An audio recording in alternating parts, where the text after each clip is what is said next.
Hi guys. So listen, I made this post to boycott African braid shops. And honestly, I didn't expect it to pick up as much momentum as it did, but it did, and I think it's a good thing. And like I said, I don't just talk about it, I bees about it.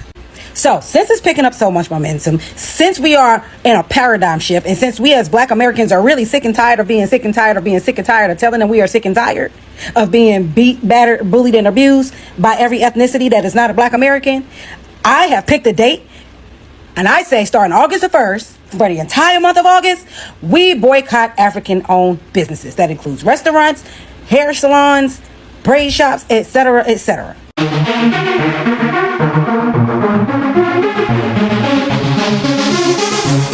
Oh, so fabulous. Hi guys, welcome back to the channel once again. It's your girl Dumebi Leah. If this is your first time coming across my channel, you're welcome to the channel. I do hope you decide to subscribe. And if you are a returning subscriber, thanks for stopping by once again. You guys know that I love you. Welcome back. So, my usual disclaimer, please, this video is strictly for educational purposes. Do not go searching out anybody that I talk about in this video. Don't send them any form of hate comments, threats, or violence. This channel does not support any of that. So this video is kind of a follow-up to the last video that I made where I was talking about the viral call by an African-American sister to other African-Americans to boycott African businesses in the US. And I'm making this follow-up because I feel like it is important for us to also look at this topic from another angle, okay? Because this topic is currently trending on TikTok, there are still people making different videos on a daily basis and the conversation is still hot. But now I want to look at it from another angle because in some way, shape or form, I feel like this whole conversation at this point might actually bring something positive to the African diaspora, even though I know it might not necessarily look like it at this point. If there is anything that has gotten the attention of African people on the internet, it is this very conversation. Because generally, I've never seen Africans whip out their phones and make so many videos reacting to a diaspora war ever as much as they have reacted to this particular one. But a lot of African people have been responding. A lot of African Americans too have joined the conversation. Even our other diaspora cousins, the Caribbean people, the British people, everybody is chiming in. And I think this is actually what we need for us to be able to discuss and find a resolution. Now, amidst everything that is being said by different people that have made the video, there will always be those that will resort to clapping back and even saying derogatory things, saying more offensive things, even adding more fuel to the fire. But on the other side of that, we have people that will make videos speaking more rationally and addressing things in a more productive way. And that is what I'm going to focus on today. I have seen some videos by a lot of our African American brothers and sisters talking about how they do not support the boycotts. As a matter of fact, there are more people refusing to support the boycott than there are people actually saying they will go ahead with the boycott. Boycotting the African braid shops? I think the fuck not. I don't give a damn if they mad or not. I just wanted to let y'all know that I will not be a part of your stupid ass boycott. And y'all sound stupid as fuck. Yeah, I don't know who we is, but me, I ain't boycotting shit. And let's be honest, the African shops be eating y'all hair down. But thank y'all for reminding me. I think I need to set up an appointment with my wife anyway so she can go back to the African shop to get her hair braided. I'm not playing that route. I'm not playing that route. These African shop that my wife go to and my daughter go to, they on point. Respectfully, and most importantly, personally, I will not be boycotting all African businesses. I will not be participating in that boycott. I personally do not see the sense in it. And this gives me hope for the diaspora. At least a lot of us, even if not everybody will claim to be Pan-African, but a lot of us do not see the point in being divisive within ourselves as global Black people. And on the other hand, this call to boycott has also made some of our African business owners look inwards. Also, some of our African immigrant brothers and sisters in the US also look inwards and make videos. And this is why I said that this whole boycott thing might bring some positivity with it, because people have been forced one way or the other to take accountability of things we might have done or of things we or our community might have done or said to get our people to this point of calling for a boycott. I'm just going to play some of the videos and then I'll come back with my thoughts. Now, I know this video is going to be controversial and some people are not going to like what I'm about to say. But I'm going to say it anyway, I don't care. Black Americans are right to be mad. They are. You see, us immigrants, not all of us, but a lot of us, seem to forget, or maybe they just don't know. But if you have been living in this country long enough, you should know that. The reason why we're here, the reason why we are allowed to be here, is because of the work Black Americans did. Because of the sacrifices they did. Because all the fights they had to fight in order for us, for them, because they didn't do it for us, they did it for themselves, and it's right. But today we are enjoying the fruit of their labor. And we should not forget that. I'm an immigrant. And yes, in my community, or in an immigrant community, and nobody can say otherwise, is a lot of disrespect for African American. Is a lot of it. I have heard it. And I have to admit that when I first came, I was also ignorant of their history. But after being in this country, for the amount of time I have been here, if I act like I don't know that, it means that I'm willingly demeaning them. They are mad. And you know what immigrants should do right now? We should not be arguing with them. We should be quiet and listen. Listen to what they're saying. Listen. No. It is not about us. It's about how they feel. It's about the experience. And guys, they are right. Many immigrant community call them lazy. They're not lazy. They even say they don't have a culture, and that's an insult. Of course they have a culture. Of course they do. In the music, in the food, in the way they live their life, in the way they dress, they have a culture. And by the way, a culture that is a leader in many ways. Our children in Africa dress like Black children. Children in Asia dress like Black children. Children in Latin America, in Europe. So please stop saying, and it's not only limited to clothing. It's in music, it's in history, it's in literature, it's in science. The immigrant community need to stop demeaning and disrespecting Black American. They are mad, and they have all the right to be mad. Now, if my immigrant community or my African community want to come after me for what I say, that is on you. I don't care. Because the truth is the truth. And we need to admit where we're coming short. You're going to come to people's house and you want to look down at them? You want to disrespect them? Yes, not all Africans. Yes, not all Latino. Yes, not all blah, blah, blah. All Asian, blah, blah, blah. But enough to make a lot of noise. But enough for them to be mad. Rightfully so. We need to be quiet now and listen to what they have to tell us. No doubting the experience. No undermining the experience. No forgetting the accomplishments. We need to stop that. We need to stop, particularly the African community. You want to say they are our brother and sister and this is how you're treating them? Not everybody, but a lot of us do. We look down. We criticize them. We do it and we should not deny it. As a community, we do it. And we need to stop. Unity would be great. We all want unity. But unity without respect is impossible. Unity without recognizing the accomplishments of part of the group is impossible. Now, I know, like I say, some people's not going to like what I have to say. And I don't really care. I'm saying what I'm saying. And I know I'm just one voice. But to Black Americans, my brothers and sisters, I apologize for my community. I apologize.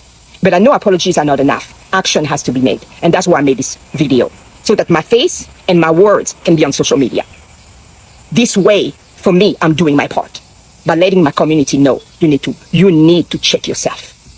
You really need to check yourself. Without them, we will not be here.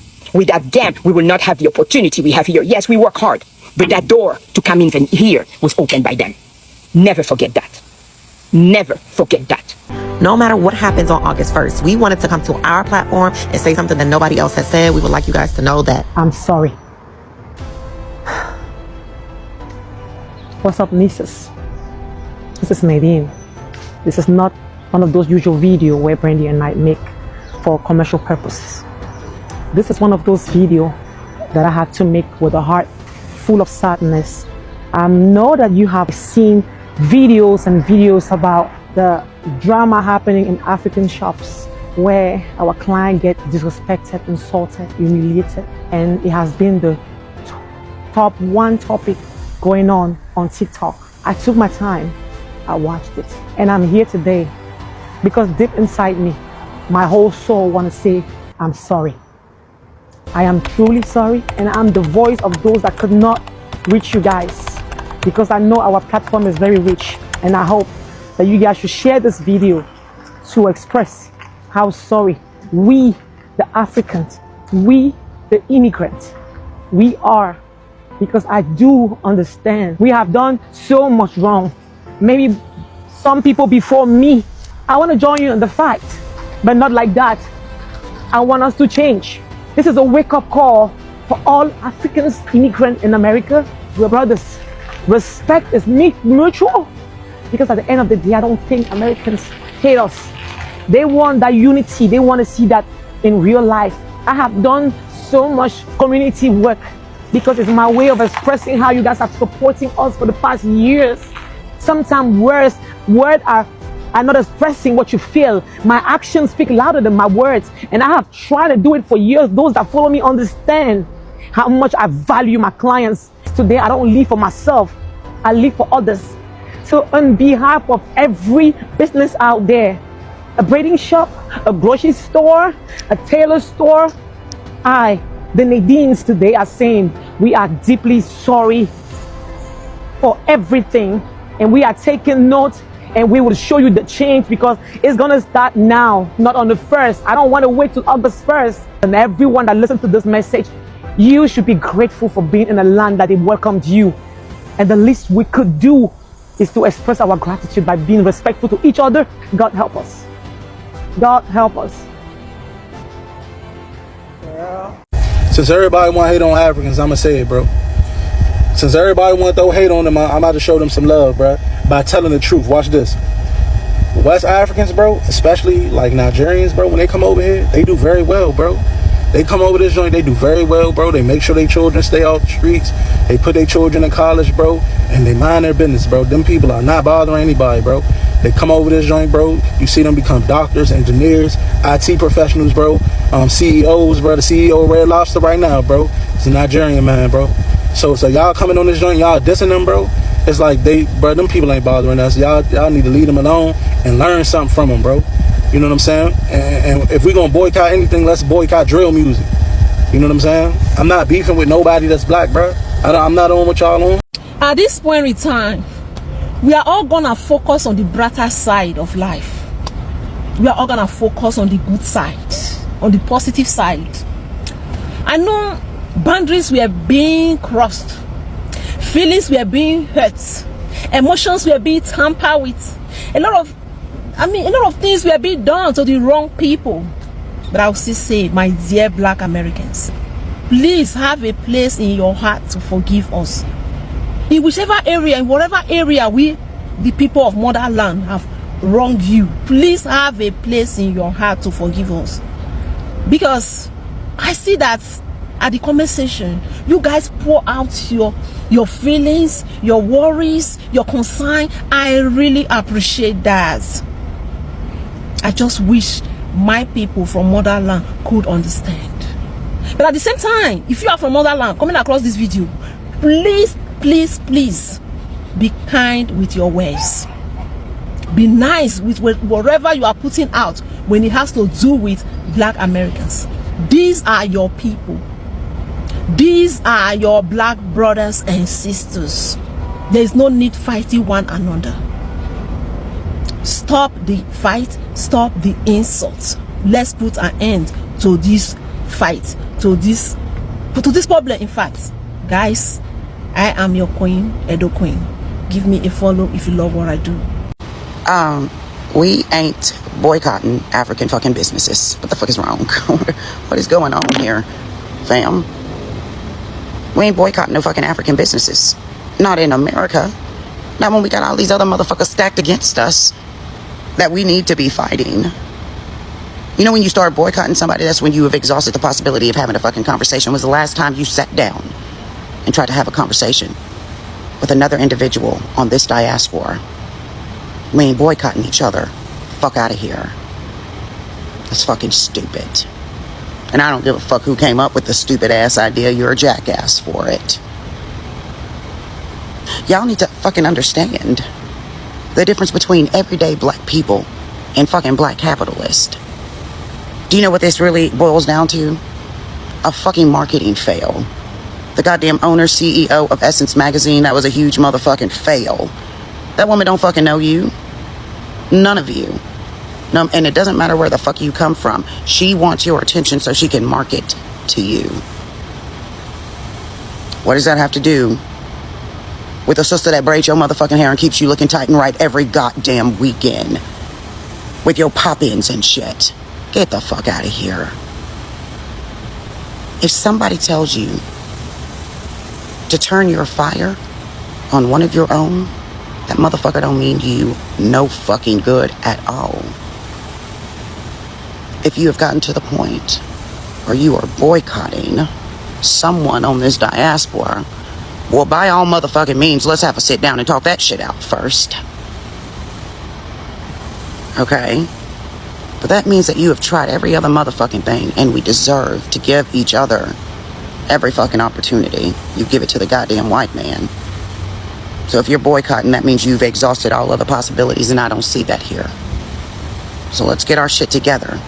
Stop fucking fighting amongst us. There's too many of them out there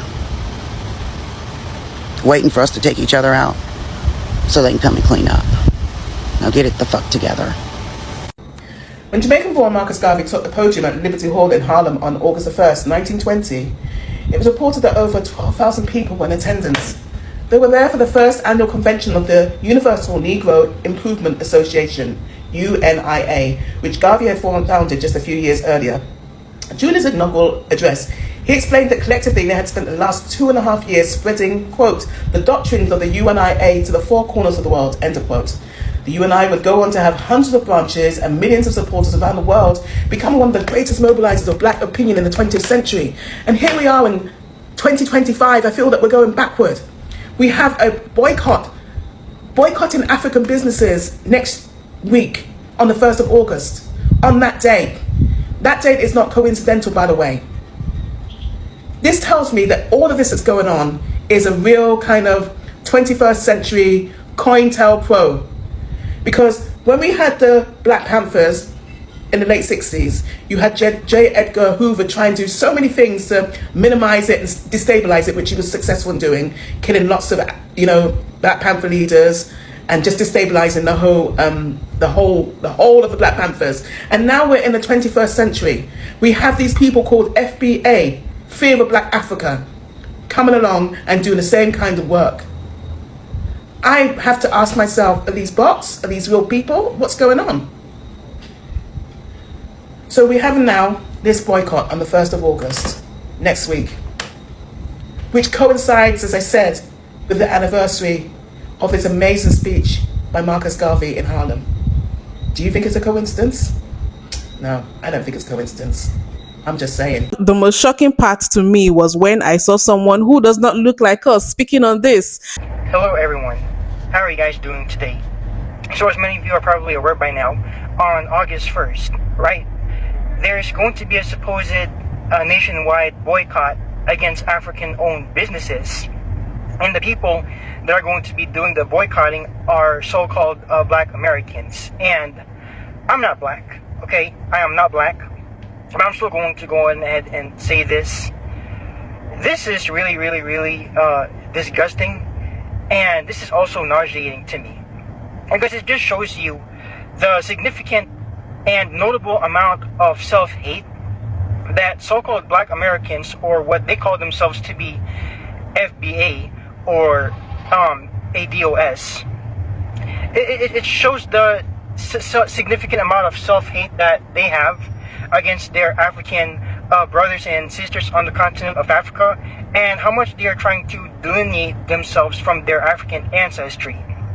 The plan is working. See, to the uninitiated, it would look like he's supporting black people in unity. No, the fuck not. August 1st, watch and see how African stores. I kid you not. August 1st, watch and see how many non-black people are going to go to African stores for at least a week to show their support visibly. They're going to show support. And then the Africans who don't know any better are going to go, oh yeah, you see, the Asians are supporting us, the Latinos are supporting, fuck the Black American. And the Black American is going to hear that. You notice how he said, like he I don't know if he knows or he doesn't, but you notice how he just grouped all Black Americans as FBA. Meanwhile, the people who know that FBA is a small handful of people, at most maybe a million at the most. But he grouped them all. And all I'm saying is, it's working. But we are easily the easiest, most propagandized people in this world.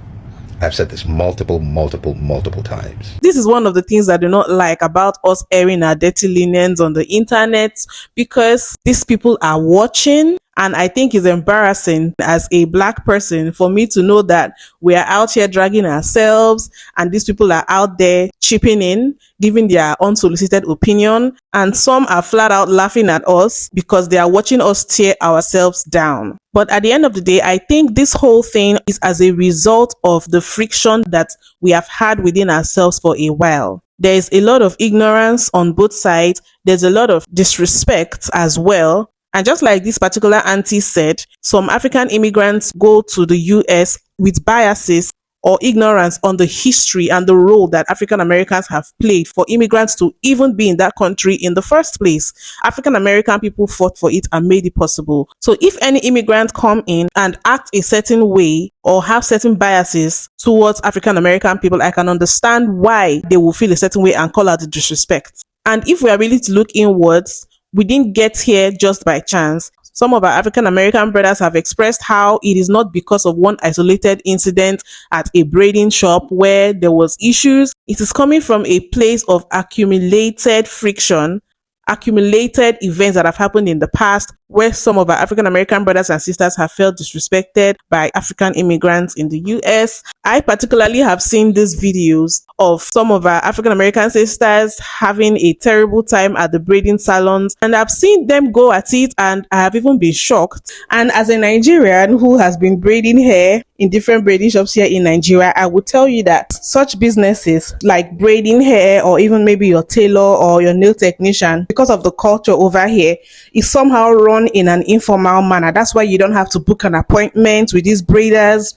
You don't have to sign any form with these braiders. It is run that way. And because it is informal, some of them tend to have poor customer care service. And I think a lot of these African braiders are getting the memo and are taking these criticisms and working on it. I mean, I hope they are. I also know that some of our African American sisters have complained of going there and feeling othered. They may be speaking in an African language and you feel excluded. As a matter of fact, the comments on my last video really opened my eyes to a lot of things. Some of our people expressing their feelings and talking about their personal experiences that were not very nice with some of our continental African people, and it really broke my heart.